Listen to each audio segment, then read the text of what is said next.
Hello, thanks again for joining me. We left off last time at the end of chapter 8.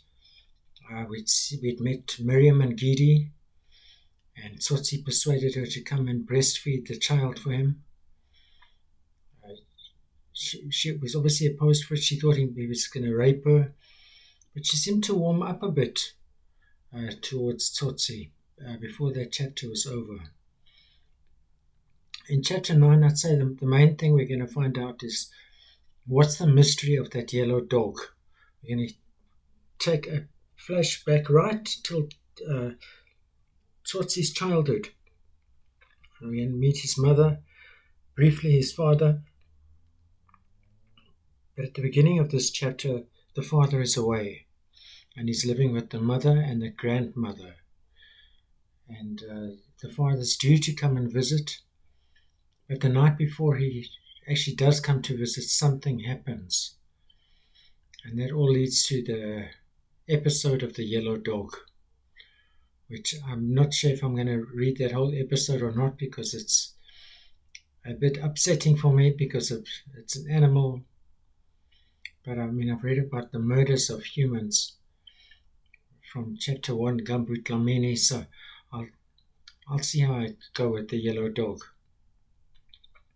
So yeah, here's chapter 9, and it starts with the sounds of singing, and it's the mother and the grandmother. Someone is humming. It's a deep, undulating note, pitched so low that it could be the murmur of men around a fire, except that occasionally a word breaks through the surface of sound, and then it is heard to be a woman. The soft, unfaltering tones enfold the listening child in the warm security of the one thought, mother. And that word, undulating, smoothly rising and falling. It's a soothing sound. Here's the grandmother's voice. Another voice, that of a much older woman, calls out, someone is happy, and the first one breaks off her song to say, yes, Mama. It's the mother saying yes, Mama to the grandmother. The words are rising in ripples of laughter, which pass effortlessly into the song again, so that you could not say where the one ended and the other began. Emboldened by the admission, made bolder by saying that she's happy, she sings louder, phrasing the actual words at moments when they touch her happiness.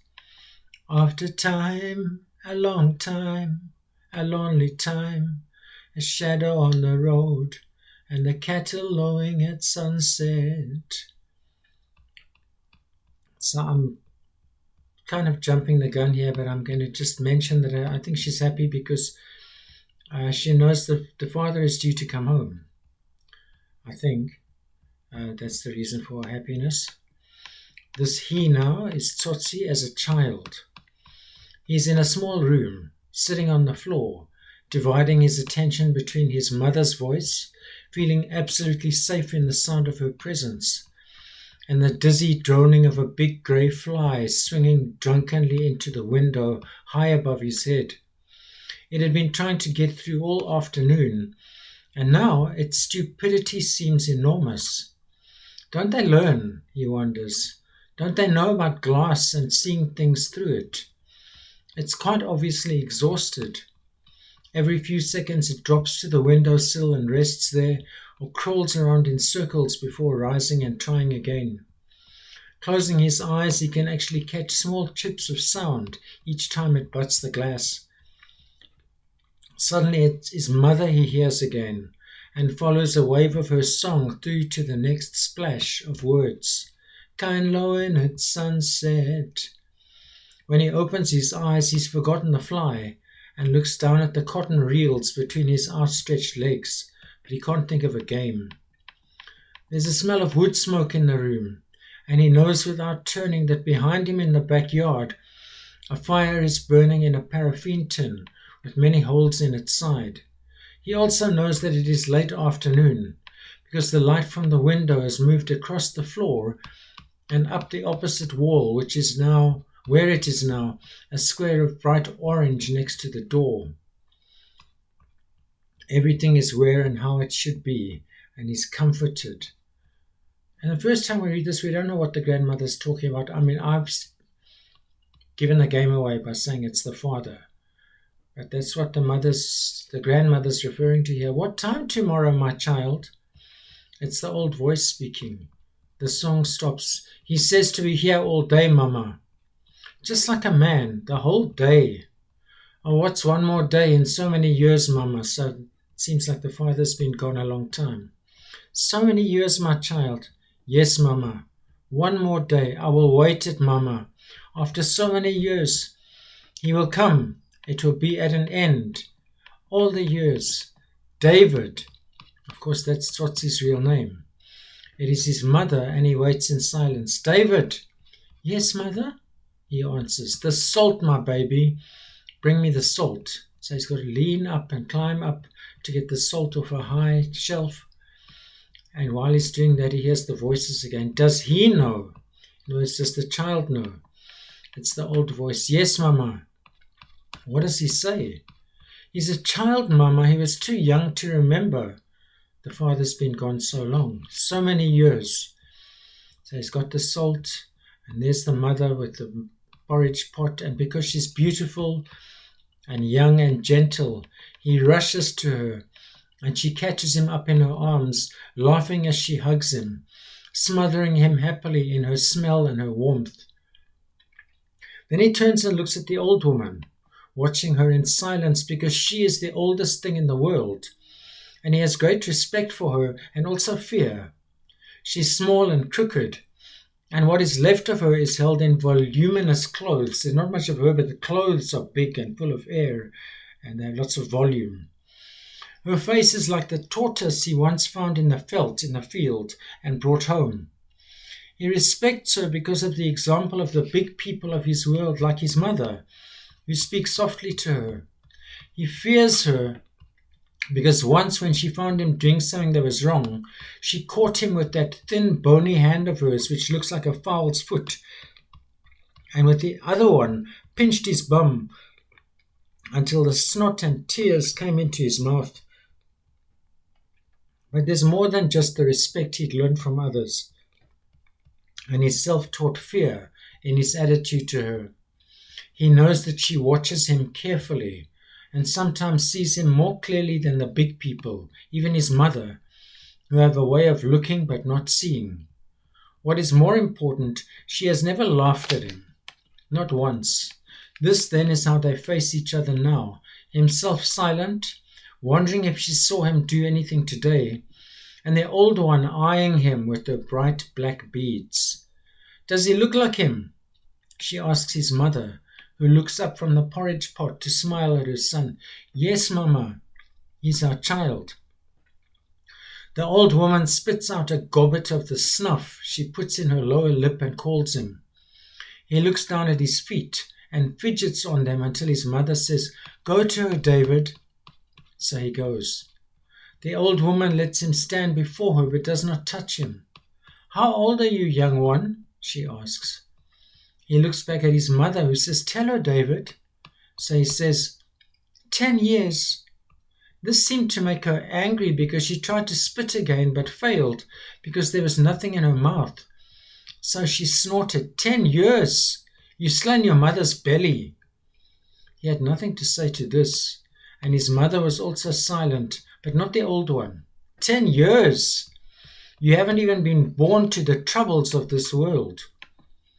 This time his mother spoke, but softly, and using the same voice as when she chided him or grumbled at him for being naughty. It will come, Mama. It will come.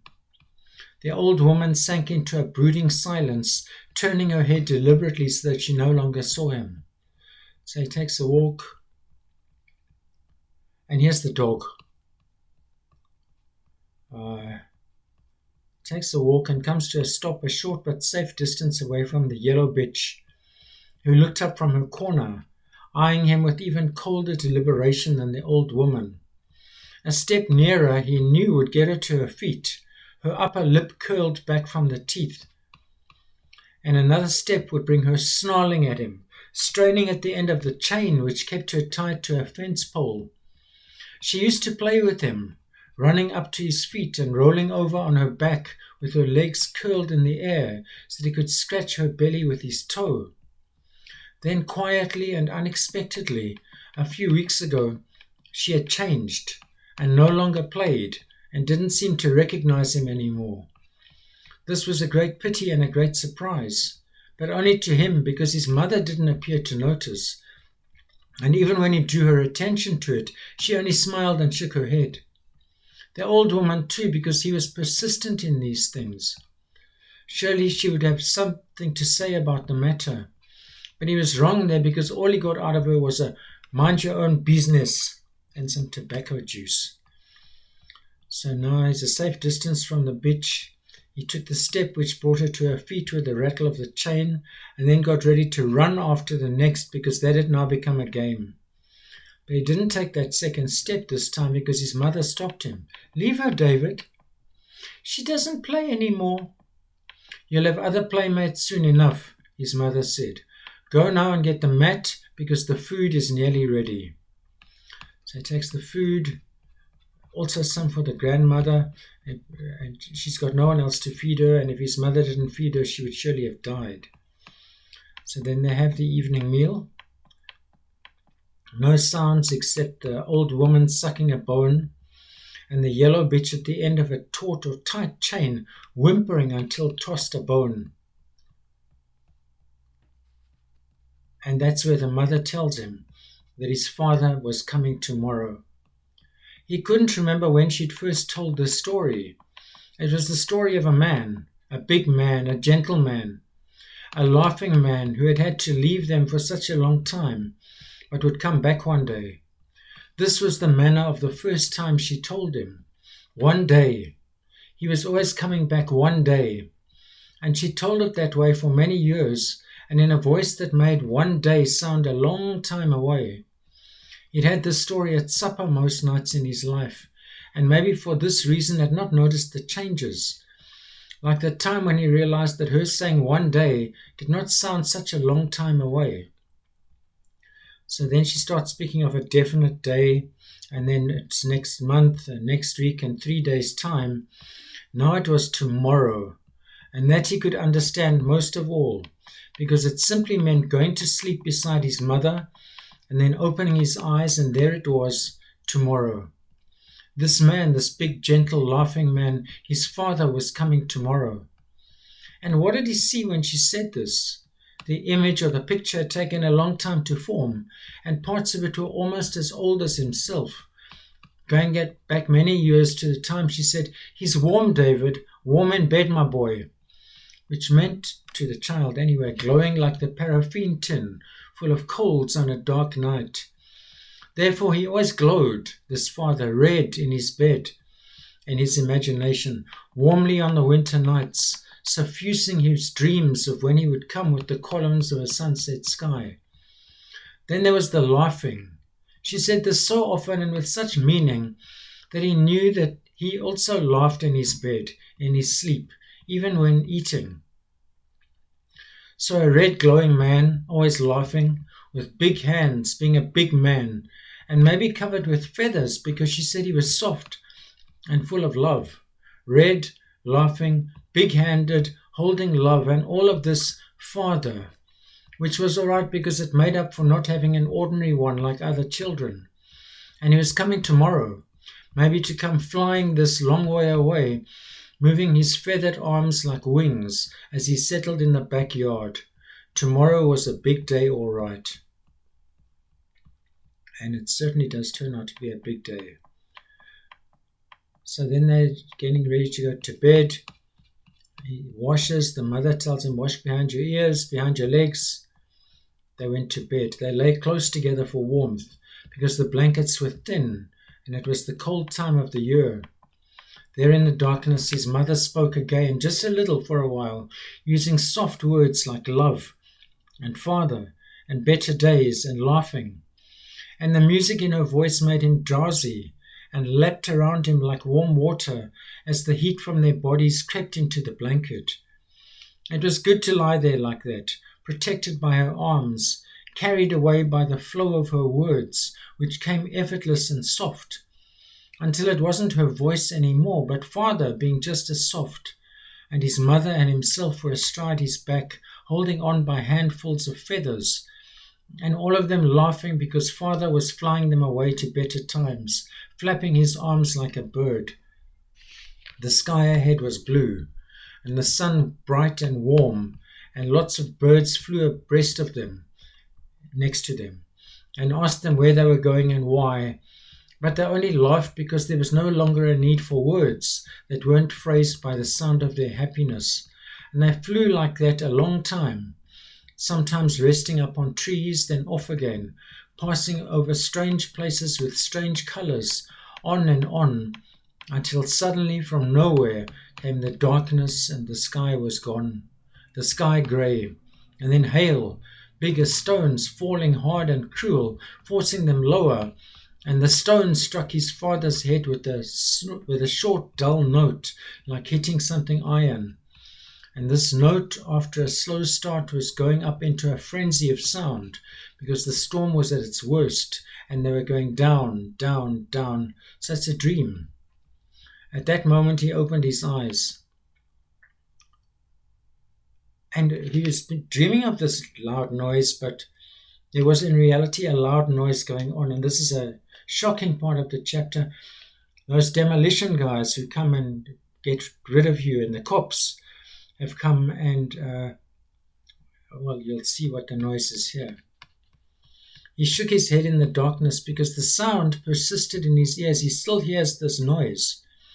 Then he noticed it was coming from the street, and he recognized it for what it really was. It was the sound of stones being tapped on lampposts. It was the warning to run away and hide because the police had come on another raid. So I guess it's not the demolition squad, it's the cops just come to raid. They were given no time to comfort or be comforted. There was not even enough for him to touch his mother and confirm that she was awake. He could feel the tenseness in her body, which had been soft when they went to sleep. The door was broken open. The thin nail they'd hammered into the wood and bent to hold the door closed against the wind was torn out by the first savage thrust of shoulders. As quiet and as loud as this, and with as much terror, came the torchlights. Stabbing in the dark, they found the two of them in bed, his mother on her elbows. A thin wail of terror spilt out of his lips, but she gripped him by his arm and in a strong voice said, "No, no, David." So he swallowed and kept quiet. All hell had broken loose in the streets. The warning sound of the lampposts had either stopped or been swamped by the uproar. Voices were calling, crying, cursing. The big vans the police had come in were roaring up and down the street, their motors revving between the harsh grinding of gears and clatter and slam of the steel doors as load after load of sleepy-eyed, frightened people caught without a pass or just caught were herded inside. And in the world off the street, in the intricate web of alleys and backyards that stretched back for acres on either side there in the darkness, there could be heard the noise of scuffling and blows as pursuer met pursued, and even more subtle, the sound of desperate and surreptitious movement, as a few unfound almost free scuttled or crawled or clambered away into the night. They were trying not to be heard. Those in his room he never saw clearly. During the few minutes they were there, he caught brief glimpses of enormous khaki-coated shadows behind the torches. Yes, that K word coming again. The one voice he heard seemed even bigger and utterly without mercy. All it said was, "Pas, K word, where's your pass?" And that offensive word from apartheid South Africa. When his mother started to speak, they stretched out their hands and got her out of bed and then dragged her to the door. They were stronger than her struggles and put their boots down on her protests, and even her plea for a dress or a blanket or something warm, so that when she felt the cold air about her and saw the dark hole in the van waiting, there was time only to call back, "Don't cry, David!" And then she was pushed aside and the door slammed and was bolted behind her, and he was alone. They went as soon as the vans were full. When these rolled forward, the inmates crowded to the small slatted windows on the side, hanging onto the bars, and shouting back instructions to those left behind. But no one was any the wiser, because all that could be heard was a desperate, urgent, hurried jumble of words. The police station, £2 10 shillings. Like last law courts. Don't cry, David. Bring food. Bring my pass. Bring money. For God's sake, bring money, man. And then they were gone. For a few moments longer, voices still call loudly.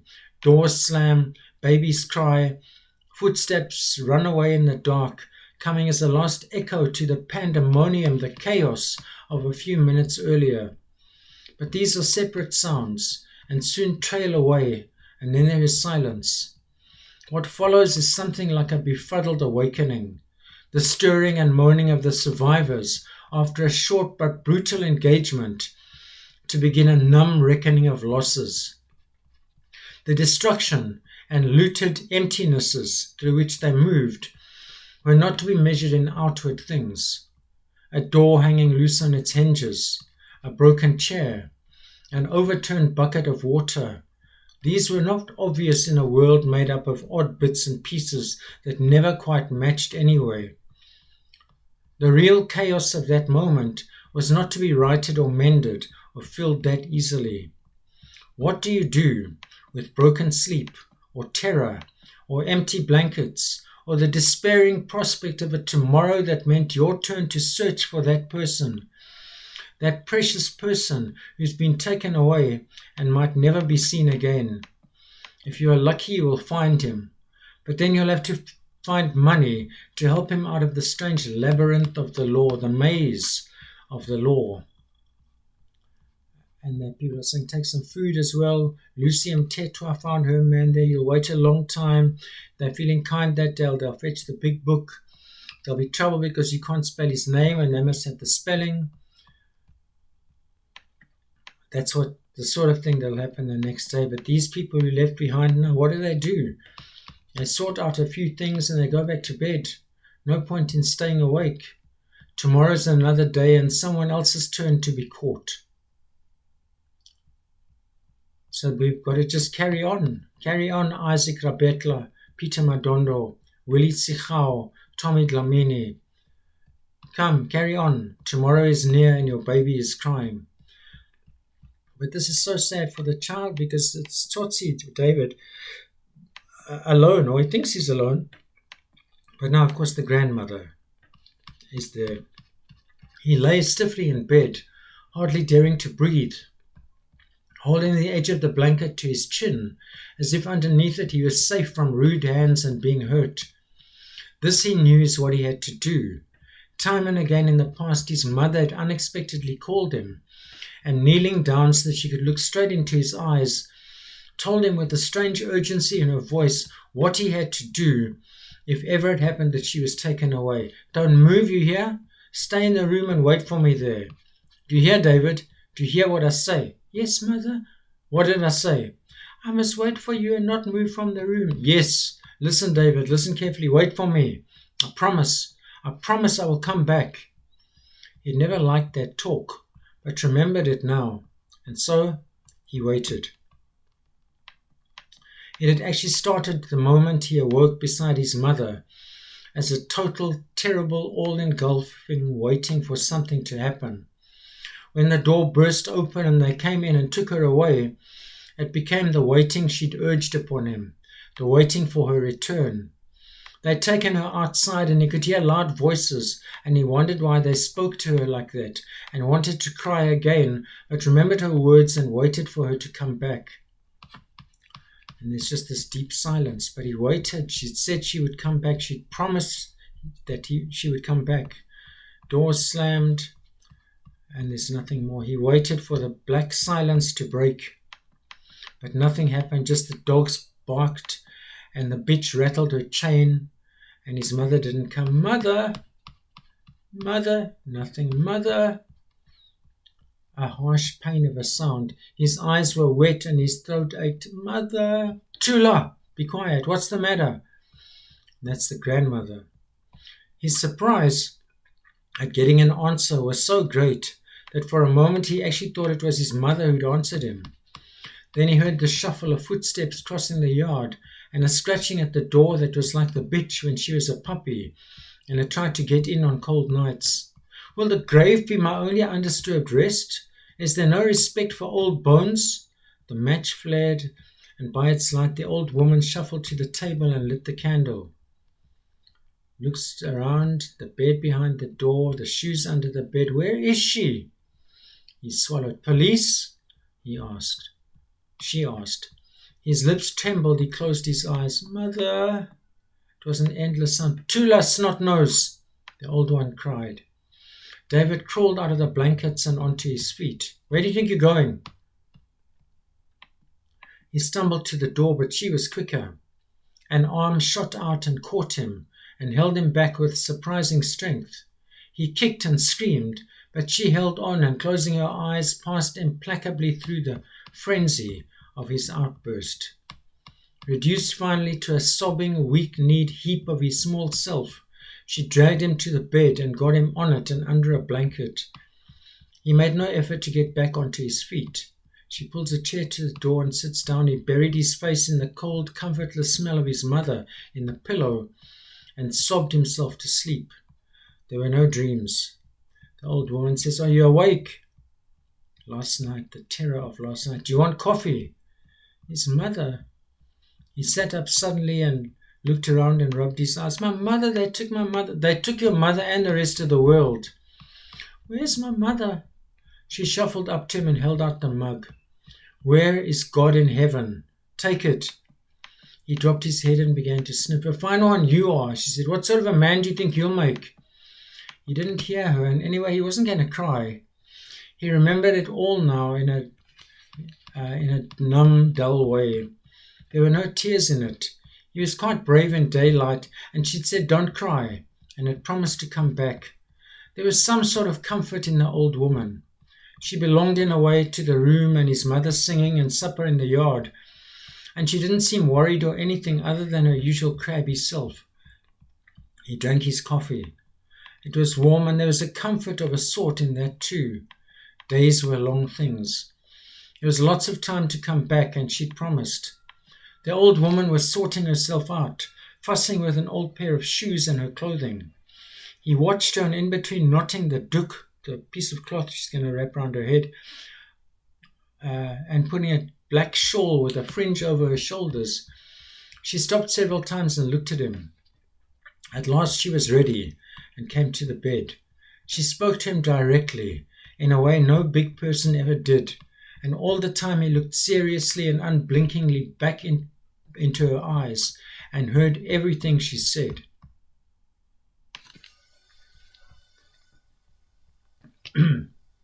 I'm going out. She paused here and seemed to search his face for something. The last time I went out was... She paused again, closed her eyes momentarily, and then carried on. I'm going out and I'll try to find her.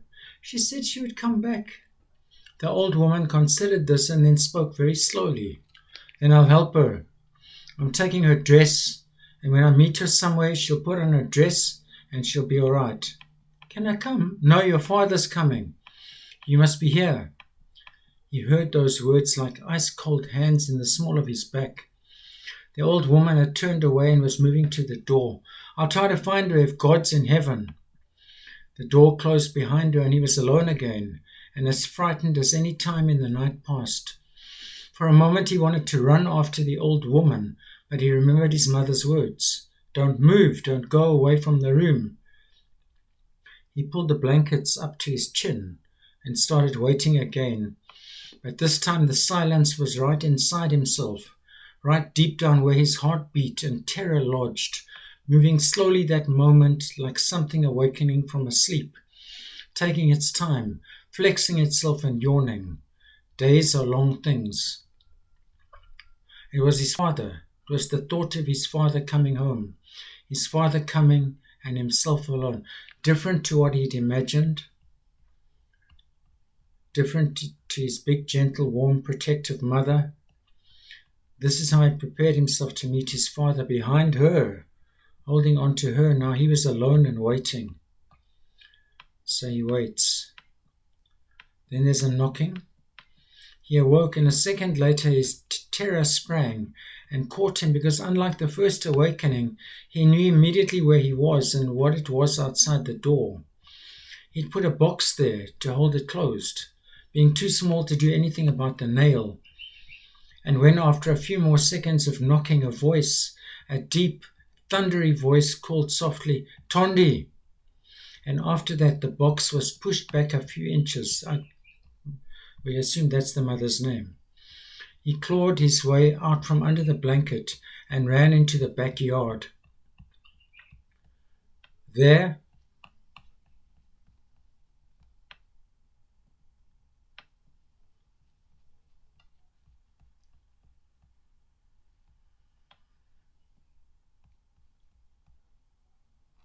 sorry, I got slightly lost there.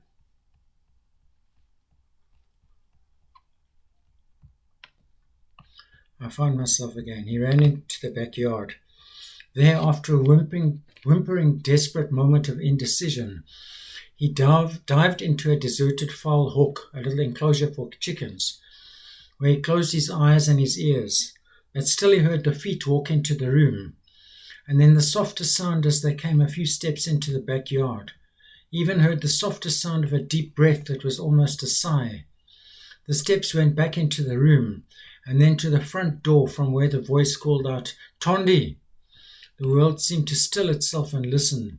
He called a second time, "Tondi!" From somewhere else, someone answered, "She's gone, brother." "Tondi!" "Yes, brother, gone. They took her this morning. The police took her this morning." "Tondi!" "They took many this morning." And it was many voices answering him now, but he still only had the one word, Tondi, the one name, Tondi. And it was a cry now, cried with a terrible sound. The footsteps walked about in the room, and David heard the sound of a crash, and then more noise, wild breaking noise. The footsteps came into the backyard again, where loudest of all, almost in pain, he still called, "Tondi!" until the chain rattled, and he heard the snarl of the bitch, and a heavy dull sound, and a thin screech of dog pain. And this is the bit I didn't want to read. The fathers kicked the dog. "Tondi!" The steps receding, the dog screaming, "Tondi!" They took her, brother. I saw her without a dress. "Tondi, I'm come back!" Receding in the distance, and then heard no more. Hearing now instead the bitch, the dog crying, which in a way was worse. He had to open his eyes, and when he did, he wished he hadn't, because for all his tears and prayers, he could not close them again until it was over. He kicked her, and she was walking around in circles, biting at her own back legs and rolling over and over in the sand. She stopped and tried to stand up, but she could only do so on the front ones. Her eyes were red and her muzzle blind with pain, and knowing what was coming, she turned her head to the hook and started that way. She took an eternity, dragging her hindquarters, which were useless in the great labor of her effort, and she was whining all the time with foam at her mouth. David shrank back, jabbering to himself, feeling for stones but finding only feathers and fly droppings, and not being able to hold these because he couldn't flex his hands. On she came, until a foot or so away the chain stopped her. And although she pulled at this with her teeth until her breathing was tense and rattled, she could go no further. So she lay down there, twisting her body so that the hindquarters fell apart, and like that, fighting all the time, her ribs heaving. She gave birth to the stillborn litter, and then died beside them. Oh, that's an awful passage. So she's had these puppies, but they all are born dead, and then she dies. It wasn't long before the first fly came, lit with a green sheen to his body and a buzz that called all the others. They settled and lifted in a small black cloud, and before the day was through there were thousands, and a loathsome stench, a smell. And he sat through it all, his eyes transfixed, not moving. He runs away, tearing his hand as he breaks open the wire mesh on the side, and he runs like a little animal being hunted, very fast and very far. So that's how Tsotsi leaves his home and has a life on the streets. So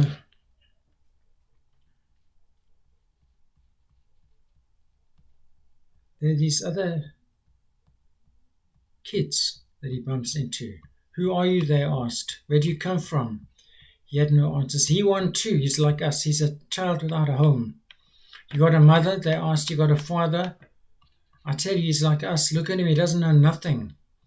They all agreed, and then their hands, instead of pulling and pummeling, began to pat him. They asked him where he was going, and he said nowhere. So they said he must go with them.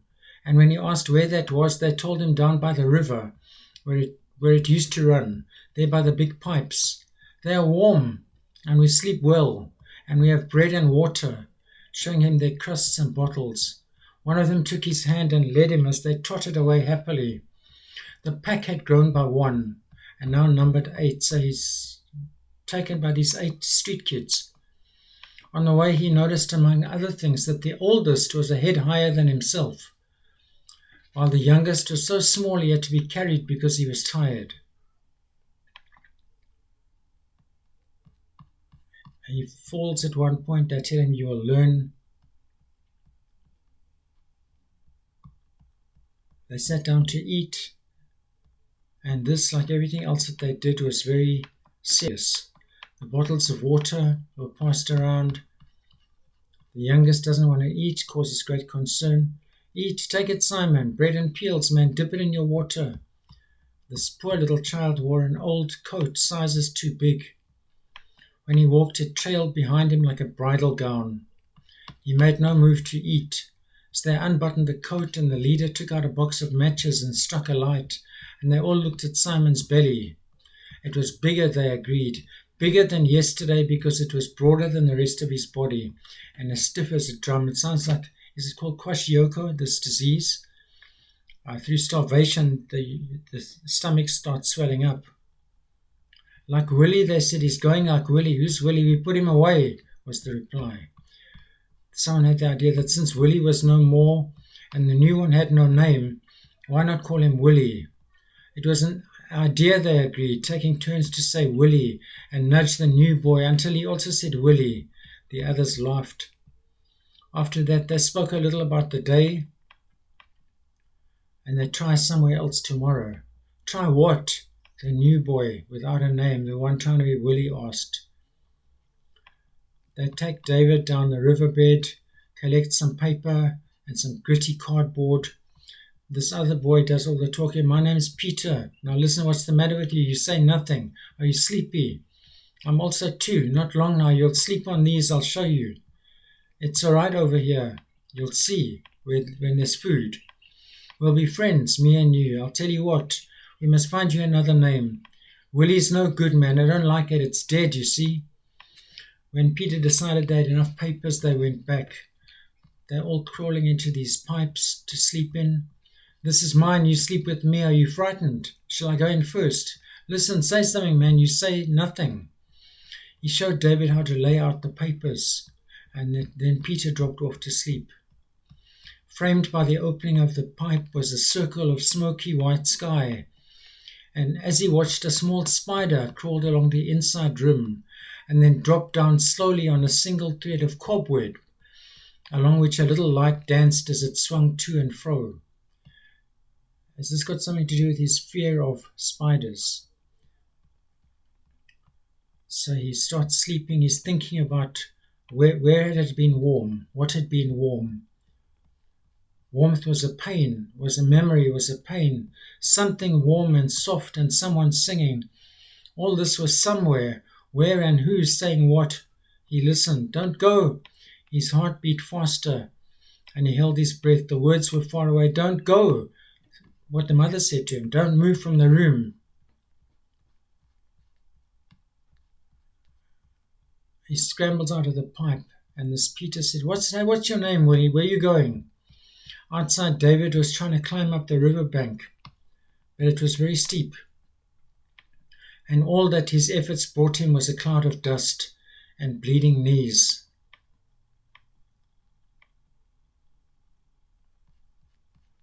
It's no good at night, Peter says.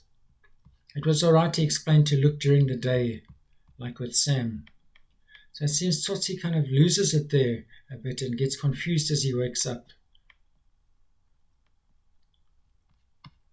So here he mentions the name David, but no more. He dead. He dead too, like Willie, like Joji. I understand, Peter said. You will choose your name. You will choose when you are ready. After Peter had spoken some more and then gone to sleep, David watched the sky again through the opening. The spider came back, and starting the same way, dropping down on a shiny thread, spun his web. David watched all the time. It was finished near the dawn, at the time of the first light in the sky, and seen through it, the morning star twinkled like a small insect caught in its trap. He refused to go with them. They stood around and shook their heads. They coaxed him, they warned him, they even tried to threaten him, but without success.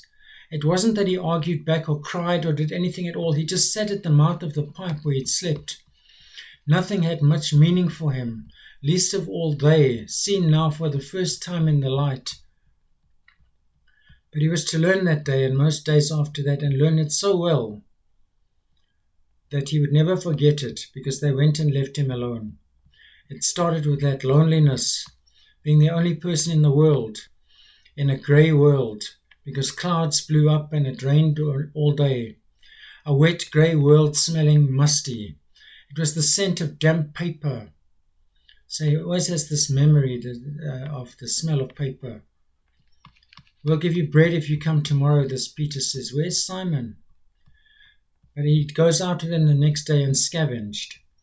That same day, an Indian chased him away from his shop door, shouting and calling him a Tsotsi.